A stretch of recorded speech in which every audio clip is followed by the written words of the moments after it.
All right. So what I want to share with you is a little bit of kind of like the title says, and that Lee is actually my middle name, by the way. Just a coincidence. But I've had a lot of different inspirations over my career, but I'll share you a little bit of insights on how I got to this point with Bruce. So I started my career in '89 where there was no software. The software was this, a pencil and paper. And over the course of my time, I've had several points of inspiration, from cars to fighter planes to cats. Even did a study of the human brain to design a basketball shoe at one point. Even designed a shoe out of pantyhose at one point. It's another story I could tell you about later. Worked with all these great different athletes that hurt. Jeter, MJ. But it was this day where I saw this film. I don't know if you guys ever seen this documentary. It's called How Bruce Lee Changed the World. If you haven't seen it yet, you should take a look at it. It's on YouTube. It's actually a pretty cool documentary of just showing, introducing you to Bruce Lee if you didn't know who he was, beyond the fighting parts. I won't spoil the whole documentary, but a few things that Bruce Lee did before everyone else was protein shakes. Like he would create these crazy protein shakes. So this is one of his protein shakes. Feel free to try this at home if you like. It doesn't seem very appetizing, but it worked for him. He mastered the 2-finger push-up too. I mean, can you imagine someone doing that? So back when he was training, his training was so scattered, so diverse. Like he was doing all the crazy CrossFit things, but even making up his own regiments as well. Even his style of Jeet Kune Do was the pre to MMA. So the same fighting styles that MMA has today is where some of the fundamentals of what Bruce Lee did as well. Bruce was also a bodybuilder, but he was bodybuilding differently. He was bodybuilding for strength, not size. So he was able to actually be 4 times his body weight. He could impact that much power and force just based on how he actually trained. The thing for me that I really noticed about Bruce, it wasn't the fighting part, because that was the part that I knew about him and everyone else kind of knew about him, but it was really his words. It was really the way that he had a purpose for everything that he was doing. It was his philosophy. Bruce Lee was actually a philosophy major at the University of Washington, and he minored in ballroom dancing, by the way. I don't know how that worked, but his whole quest through his style of Jeet Kune Do was to create the complete fighter. And for me, it was just crazy because for me watching this, it was just, he was so far ahead of everyone else in his mentality, his focus, his thought process. So for me, Bruce is the future. And if you don't believe me, here's my email address. Email me after you watch the documentary and let me know what you think. Let me know if I'm crazy or if you think Bruce is ahead of his time. But what that got me to do was start to think. For me, it was thinking about, after designing all these products and working in the industry, is what did I want my future to be? What was my purpose? Why was I here? What did I want my legacy to actually be? And what did I want the takeaway to be? And ultimately, I settled on this. I want to leave my industry better than the way I entered it. And in order for me to do that, I knew I had to leave the industry. And so I retired on April 1st, 2011, to walk away from this industry, to really try to look at a way to make this industry better than the way I entered it. And for people who know me, there's a few people in the room, I'm a dreamer. I like to dream big. I like to think big. And so I just started to think about education in a different perspective and just creating audacious goals of creating one of the first footwear design academies in the world. Our industry is a little over $50 billion, and at the time there was no direct pipeline for kids to actually get into our industry. It would be great to utilize the best material vendors, work with some of the best vendors in the world, the same ones that all the top brands actually utilize, so our students didn't have any drop-off, no drop-off in equipment. So again, using the greatest greatest equipment vendors as well as the greatest software vendors as well. Again, no drop-off. The ability to work with the top brands in our entire industry, the top retailers in our industry, actually make it free. Actually give kids an opportunity to actually come to get educated with no student loans, no student bills, and even in some cases pay them for the work that they do, depending on what they're doing and working on. And ultimately at the end, either get a job at one of these large footwear brands and or work for yourself. So for me, that was my vision of what I thought education should look like. It should be completely different than the way that it is now. And to me, I wanted to look at focusing in on what the future of education would be. And so we moved into our own facility. We occupy about 15,000 square feet downtown Portland, Oregon. And we started chipping away at looking at the holistic view of what education should be. And the first part is looking at the way that they work. So looking at different ways to change their process and how we want them to think. And the first one is question. So we made our own design table. So playing off the periodic table, we made our own process.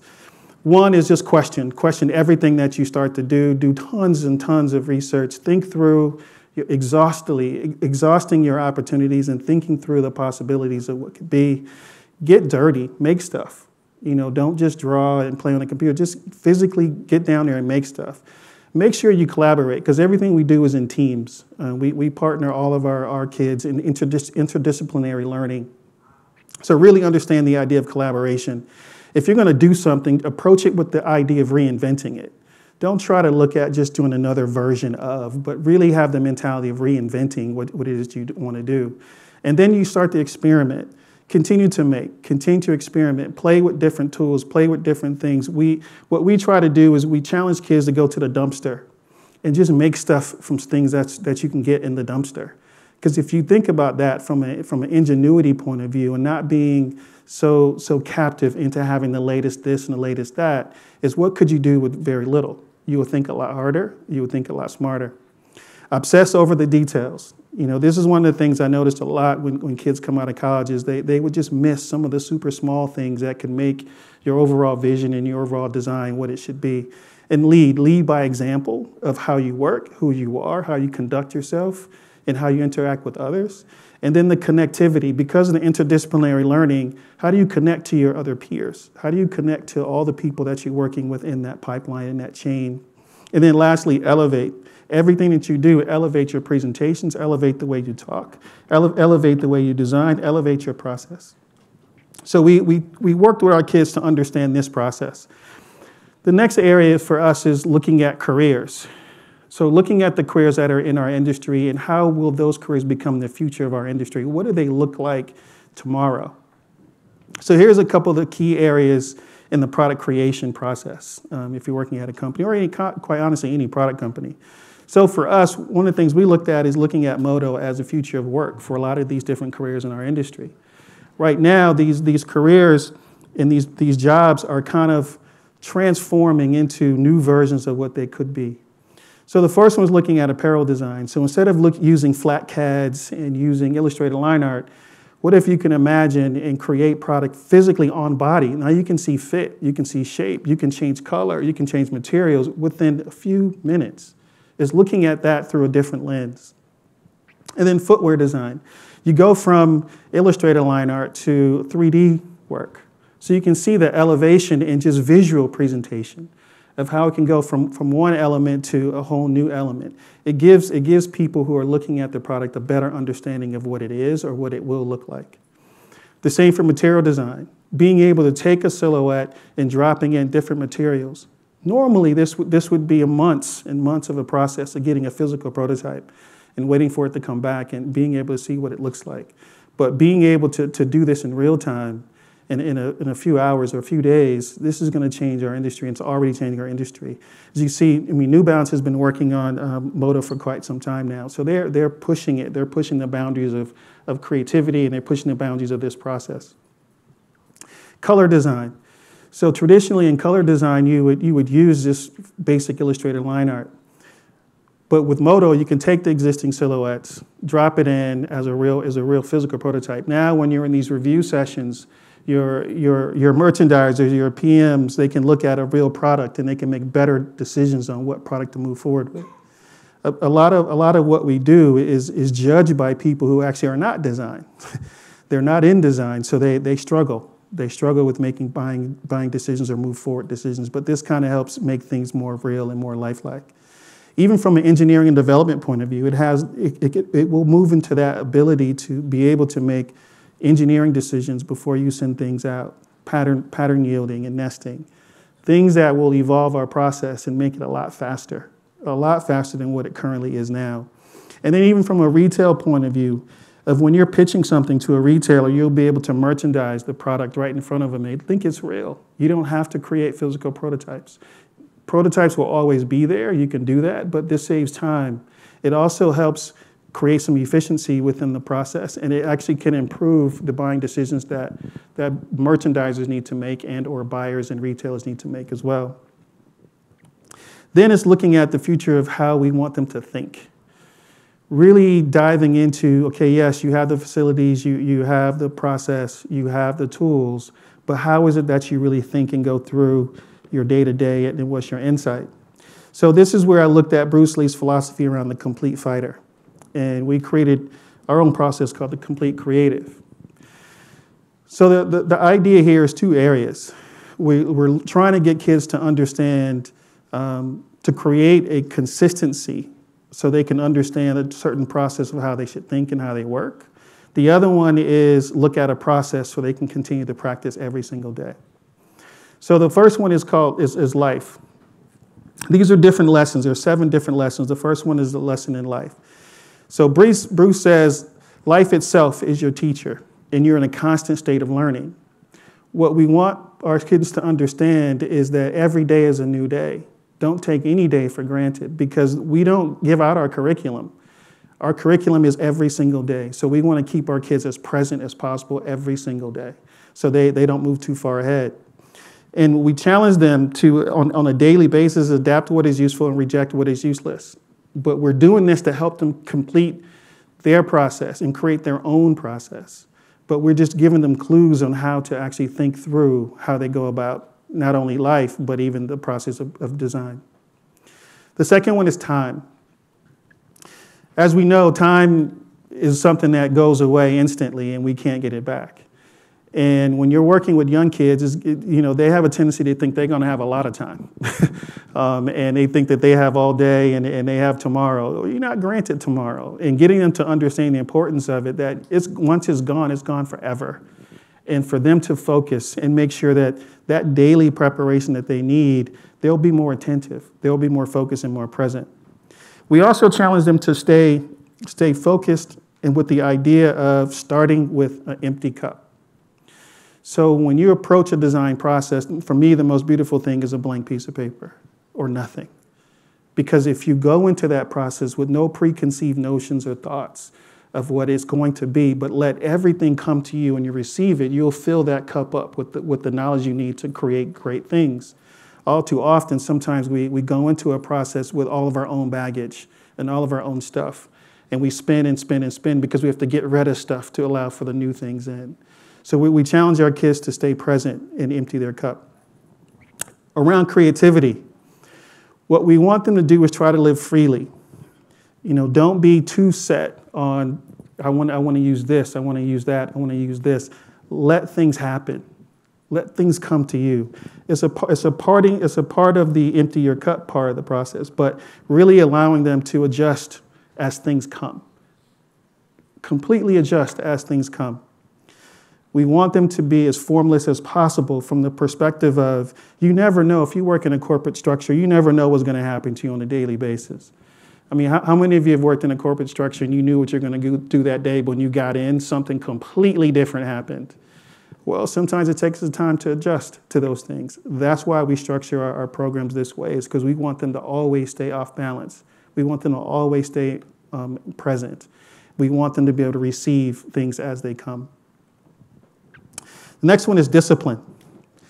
Bruce once said he doesn't fear the man who does 10,000 kicks. He fears the man who does take the same kick 10,000 times. That is the repetition that is needed. Especially when you're teaching younger kids in this generation, is they want things right now. They think you do it a couple times and they got it. They're set. They're ready to go. But we want them to understand it takes repetition and discipline. Once you understand how to do it the right way, then you do that over and over again. That's how you become a master at something. That's how you get better at something. So a lot of what we do is very repetition based once we fill them in on the right way to actually do it. The third part is we constantly challenge them to exceed their levels on a daily basis. We want them to be better than what they were yesterday. If they understand that they're being judged and taught on a daily basis, and you can measure yourself from day to day. Imagine if we did that on a daily basis, if we made a concentrated effort to be better than what we were yesterday. We would progress and do things at a much greater speed and a lot greater clarity. So it's something that we want them to do is challenge them to be better than what they were yesterday, and we hold them accountable for it as well. The fifth one is confidence. This is one of the things that I'm noticing that we are trying to help kids more, develop more of, is develop this idea of them really understanding whatever you say is what you'll become. However you act, that's what you are. Whatever you do, that's what you do. Getting them to understand that this confidence can take you an awful, awful long way. But getting them to understand that confidence is something that they need internally that's going to move them forward to the next level. So we challenge them again to think the impossible. Give me something outlandish and crazy. I'd rather hear that and try to reel you in than give me something that's just right here. Push. We want them to push. Push their creativity. Push their mental mindset of how they can be different, and how they can do things differently, and how they can challenge to be different. The sixth one is knowledge. Getting them to understand is, for them to understand that they have the key to their own success is critical. And one of the things that Bruce says is he's in a constant state of learning, but he also understands he has to apply. Where we can have information, we can get information, but what do we do with it? How do we use it? One of the things I challenge our students to do is take a daily catalog of what do they get on a constant basis every day that's positive versus negative. Make a list. You guys should try it too. Make a list of everything you receive, maybe not at this conference because hopefully you're getting some good stuff every single day, but make a list of all the creative inputs you receive and how many are creative and how many are negative. How many are positive and how many are negative. And a lot of that is going to be wrapped around social media and all of those other influences. So taking a daily catalog of what knowledge did you gain every single day and start to edit. If those numbers are ridiculously outnumbered, you need to balance those things out because the knowledge you're receiving is being counteracted by all the negativity. The last one is success. And it depends on whatever your definition of success it is. But for me, I've always lived by this one. To hell with my circumstances, I create opportunities. I don't care what happened. No one cares what happened to you. All they know is you have to produce and do stuff and get it done in a timely manner, to the best of your ability, and with no excuses. So if you come to the academy, this is huge on our wall because it's something personally I live by. And for us, it's all of these things. So 1 through 7 and it ends with the 7th one, success comes from dedication and self-knowledge. That's ultimately where it comes from. The key words in there is dedication and self-knowledge. Most of the time, we just expect it to be handed to us or we just naturally get it in our own way. But without the dedication to be good every single day or great every single day, then it won't come. It absolutely will not come. So today we've done these practices with all of our sessions. We've been a functioning institution for 7 years now, going on 8 years in June. We've placed over 400 kids in our industry at some of the top brands you see below. And the reason why is because we have a set way of doing things where it's aligned with the way the industry works. It's aligned with the way the industry thinks and or the way that it should think and or the way that it should work. Because we also want to change the industry too. We want our kids to go into these companies with a new perspective on how to do things differently, even at these larger companies as well. I'm still a dreamer. I'm dreaming every day. I've never been to this conference before, and I've got tons of thoughts and ideas and new things that I want to do differently. And the beauty of it is the technologies that we're using and the insights that we're gaining, the insights that you guys are gaining is going to lead your different industries of where you are now. Don't take that part for granted. For us, what we want to do is make sure that we can continue to grow and develop and lead. We don't want to follow anything or anybody. So thank you guys very much.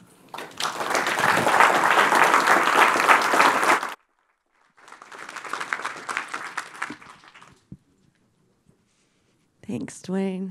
That was great. A lot of lessons that I think we can all apply. Before we break into Q&A, I want to quickly send a big thank you to our sponsor, Lenovo. They've been hugely supportive.